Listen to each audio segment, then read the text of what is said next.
wearing long sleeves in the morning. 6.5 knots. It's comfortable. I just might have found a secret.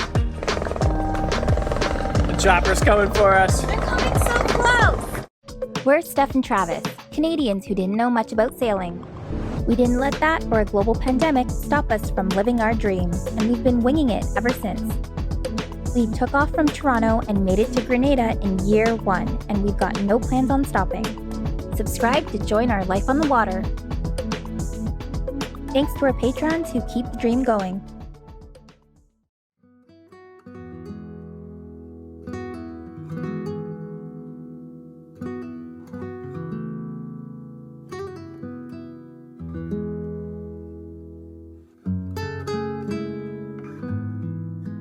We're off. It's bright and early. We set the alarm for what, 4:50 in the morning? We didn't leave until an hour later. 5:45 we left. Yeah, we've been really lucky since we've left Grenada, we've been lucky leaving at whenever we want because it's usually only Day hop. like a few hours to 6 hours, maybe even a 9 hour in there once. But now we got a 14-hour sail, so we actually had to get up fairly early. So that we're not arriving in the pitch dark, which Yeah. we might still be doing, but So that's a new one for us. It's been a bit, but it feels good to get up in the morning and go. we're wearing long sleeves in the morning. Yeah. It's kind of nice though, because then you're not sweating as soon as you get up, and you can actually enjoy your morning coffee comfortably. Might have to bring out my thermos mug again. We have two options: Q flag in Dominica, or just go another 4 hours to our destination today, which is the Saints, which is the south little island chain in a part of Guadeloupe. And if we can save on a mooring ball, because I think we've heard if you just anchor there, you still need to pay for a mooring ball. So if we can save a mooring ball and just push for another few hours, then we're going to hopefully head all the way to Guadeloupe. Yeah, I read the mooring balls, to pick up the mooring balls in the Saints, they're like a totally different type of mooring ball. Oh yeah, because the rope doesn't extend out. Yeah, so so you gotta like really. picking it up at night might be a problem, but I don't think so. We can obviously manage. My coffee's cold now. Literally, like 5 minutes, I know. it just got cold. Is yours? Yeah, that's crazy. A lot of people are leaving today. 1, 2, 3. We had to wait out a little bit of blow for the past, I guess, 6 days or so. So I think a lot of people that were planning on heading north are leaving the same time we are, because it's finally lightened up a little bit. So hopefully it shouldn't be too bad. I think the sea state has settled down by now, considering it was still kind of high winds yesterday.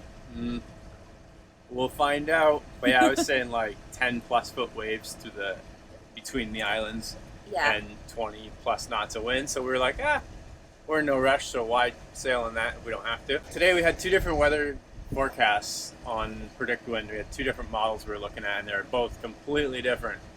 So it's a mystery of what we're gonna get today. One's 20 knots on the beam, which you're like, that's not too bad, but it's heavy in bigger seas. And then the other's 17 knots just aft of the beam, so more on a broad reach. I'm like, damn it.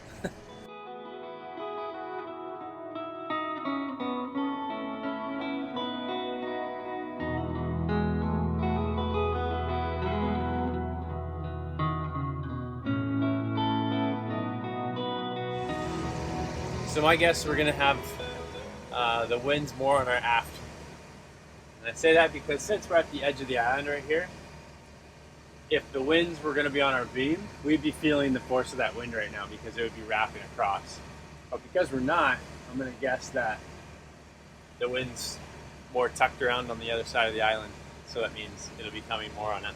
Now, we just passed that point. The wind is neither coming from the beam nor the aft. It's actually coming from 70, 80 degrees. Just forward of the beam. 6.5 knots. It's comfortable. 5 hours of sailing, then probably 4 hours of motoring. I don't like the motoring. It's just too loud.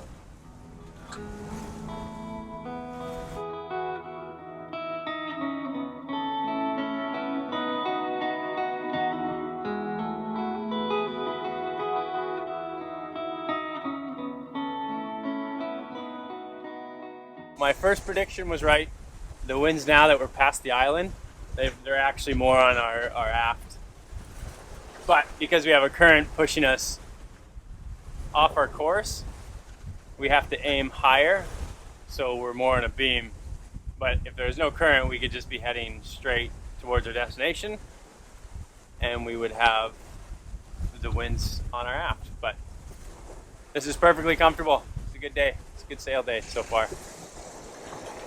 Sunglasses keep falling off. They broke yesterday. The chopper's coming for us. The chopper's coming for us. They're coming so close.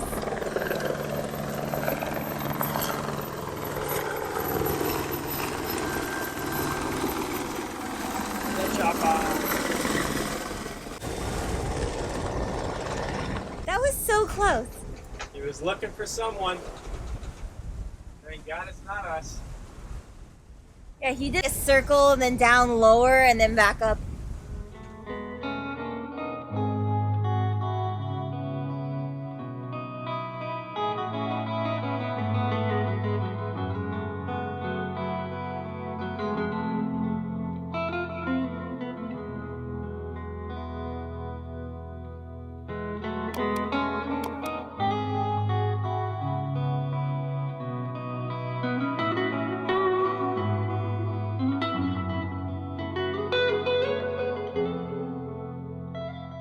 Passing by Dominica, and it is so calm, so it's time for a treat. Mid-sail ice cream. We bought these yesterday at the grocery store, but we're lucky they've lasted this long because normally ice cream can't keep in the freezer, it just doesn't get cold enough. So we gotta get it while we can. Yeah, this is way calmer. So this is all of Dominica right here. That whole island. So we're just motor sailing right now because that island blocks all the wind. And you can't see it in the camera, but just over here real faintly are the Saints, which are the South Point Islands of Guadeloupe. Apparently they're really nice and easy to check into, just like Martinique. You just go to a little coffee shop, do all your details, sign in, and all that good stuff. As long as you're fully vaccinated, it's good to go. Yeah, should be about 4 or 5 hours. So it's really calm right now, and then it's probably going to be blowing probably 20 knots when we get out of the shadow of the island. So it'll be a sporty sail again, but no fish.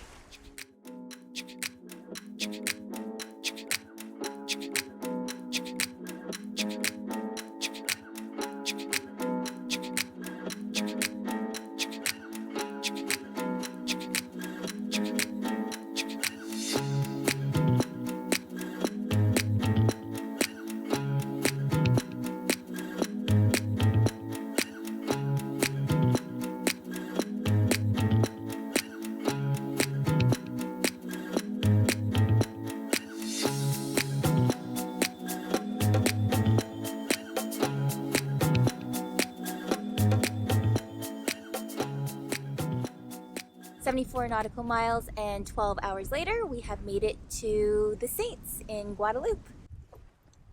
So much salt. I don't like when the boat's sticky and salty. We need a bigger water tank for that.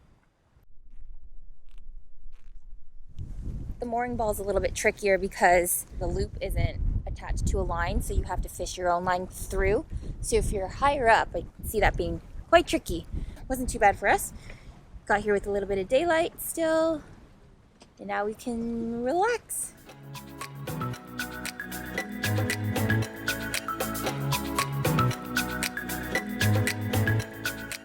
Checked in today, and now we're just gonna go hike this hill up here. There seems to be, you can't really see it, but there's a right there. Looks like there's like a fort or something up there. So we're gonna take a walk. Sunset walk. Yeah, go for a sunset. Let's check it out. I don't know which way. I heard those kids say left. Those guys seem to know where they're going. Ile des Saints, or Les Saints, are a group of small islands in the archipelago of Guadeloupe and owned by France. Les Saints are made up of 9 islands where only 2 are inhabited, Terre de Haut and Terre de Bas. Seems like there's a bunch of hikes on this little island. This hike, which I don't know, I think that's where it came from. That one goes that way. We're gonna Fort Josephine's Lookout, which is Napoleon's wife. Oh, look, a goat. Oh, some dinner. Oh, little baby goat. That's cute. You can see on this hill right here, that's Fort Napoleon. So we're gonna check that out tomorrow morning. But what a view. We're missing the sunset. We're here. This is a fort and we made it just in time for sunset.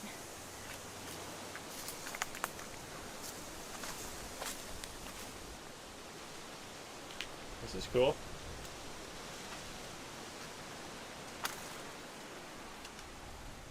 I just might have found a secret spot to ride my bike.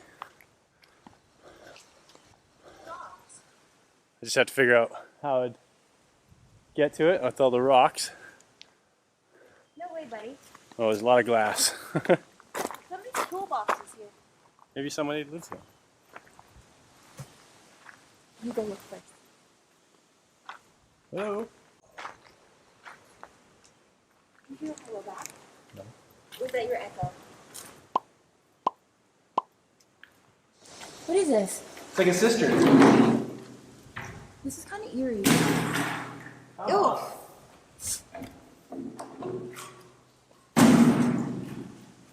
Well, this is a pain in the ass. What are you trying to do? Trying to get water in the bucket. So the goats can have some water. Oh, and the chicken. Yeah. Well, look at this box here. Oh, this treasure box is helping you to realize that you are the real treasure for your parents, family, and your friends. Please don't leave any food or liquid here, only small items or books which would be exciting for you as well. Be a good person. Be happy for the road that you are on and for the goals that you have achieved. Oh, there's children searching for these boxes.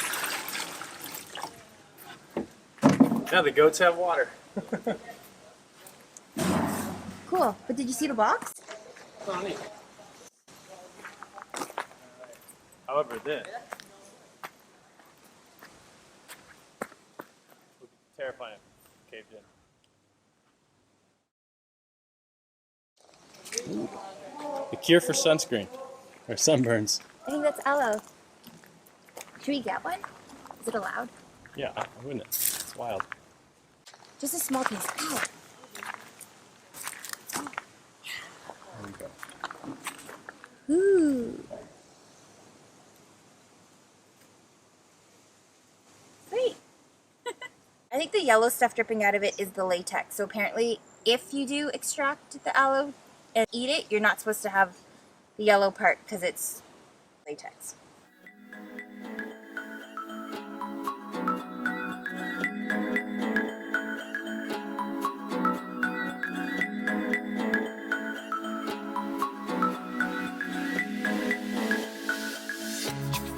That's a bummer. We just missed the sunset. But we got aloe.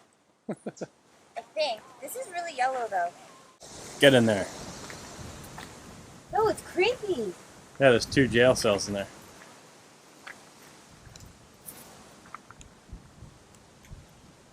I thought you were going to try to scare me like you usually do. That's creepy. What are all these? 2 jail cells. Okay, but what are these? Are these They're cement bags cement bags? that have like gotten wet and then hardened. Fort Josephine was a penitentiary from 1851 until it was destroyed by a hurricane in 1865. In front of what remains of it is a great view overlooking Terre de Haut, the most populous island in the archipelago, which we'll check out tomorrow.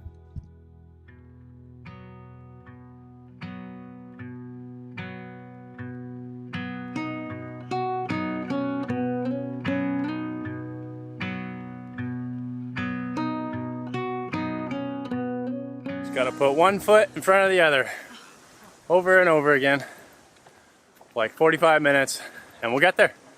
It's 45 minutes? I think so. I don't know. Might be. At least we got a breeze. Yeah, it's a wicked breeze up here.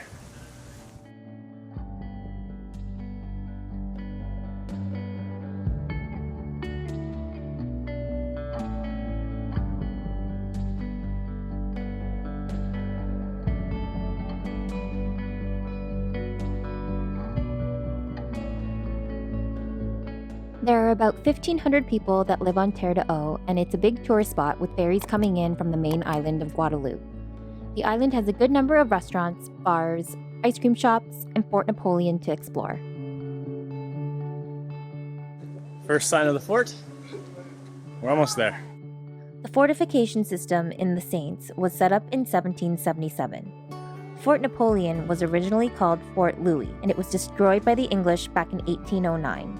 After the fort was rebuilt in 1844, it was renamed after Napoleon III and was used as a penitentiary. Present day, the fort has turned into a museum open to the public, showcasing the history, culture, and environment of the Saints. This fort's definitely worth checking out if you ever make it to this island. Which island are we again? We're in Les Saints. We're in the Les Saints. I think, I don't know, I can't remember, but Yeah, Les Saints, Guadeloupe. yeah, super cool spot. How come you never know where we are? I don't know. I don't even know what time it is or day of week. Sometimes I don't even know what year it is. Yeah, the island is Terre de Haut. Terre de Haut. I think that's how you pronounce it. H is probably silent. That's why I don't know, because I don't know how to pronounce them. Yeah. But super cool. The museum was pretty cool. There were 18 rooms in there from what I gathered from the signage. Most of the stuff was in French. There's some English, but I don't know. We got the gist of it. There were different rooms. Like there was a sperm whale room, water tank room with the baker's oven, some There's weapons. an armory room. Yeah, there's an armory artillery room. What else is there? Lots of things. Lots of things. I don't remember all of them, but like, yeah, there's a lot of things.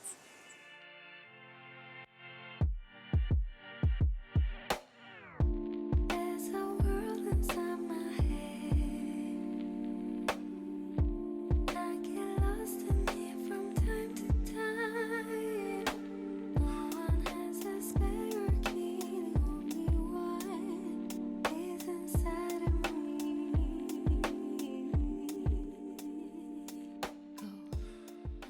I found communicating in the French islands quite fun because it's been a test of how much French I can remember from school. How about you? I don't remember any French. I stopped, what was it, grade, I think 6 is my last French class. So being from BC on the west coast, I guess he had to learn less French than I did, being in Ontario, closer to Quebec. I had to learn French from grade 4 to grade 9. I don't remember most of it now, but I'm able to recognize a lot more words by reading to get around. Can't really understand it when people speak to me and I can't speak it, but I can read to make sense of whatever is being conveyed. But you just kind of talk with your hands. You're like, 1 croissant, please. And make grunts and guns. Caveman styles. Yeah, that's my knowledge of French. Yeah. Well, we noticed that there has been less English-speaking people in Guadeloupe than in Martinique, at least with people we've encountered. And apparently what we learn in Canada, Quebec French, is really different from France French, which I wouldn't be able to tell the difference because I just don't know French enough. A couple of French Canadians that we met explained to us that it's kind of like comparing British English versus North American English. There's just different accents and different words, different way of saying things. But yeah, while we've been in the French islands, Skillshare has been most helpful. So we do want to thank Skillshare for sponsoring this week's episode. If you're not familiar with what Skillshare is an online learning community with thousands of inspiring classes in all different categories. And it's for anybody who loves learning, who wants to explore their creative side, and who wants to learn a new skill. While we've been in Les Saints, I've been taking a class called 3-Minute French, Language Lessons for Beginners, and it's led by Kieran Ball. And I found this course to be quite useful because I've been taking what I've been learning and using it day to day in our travels. So for example, learning phrases like how much is ... C'est combien, whatever it is that we're inquiring about. So we've been able to put what I've been learning to use every day, which is awesome. What really piqued my interest about this course is that the lessons are all in 3-minute intervals, so I can learn whenever's convenient for me and at my own pace. And that's what's nice about courses on Skillshare. They're for all levels of learners and they're ad-free, so you can stay focused and you're not distracted. If you want to check it out, now's the time, because Skillshare is offering the first 1,000 of our subscribers who use the link that I'm going to put in the description box below a 1-month free trial to Skillshare. Thanks for making it to the end, guys. We appreciate you, and don't forget to hit the subscribe button, and we'll catch you next week.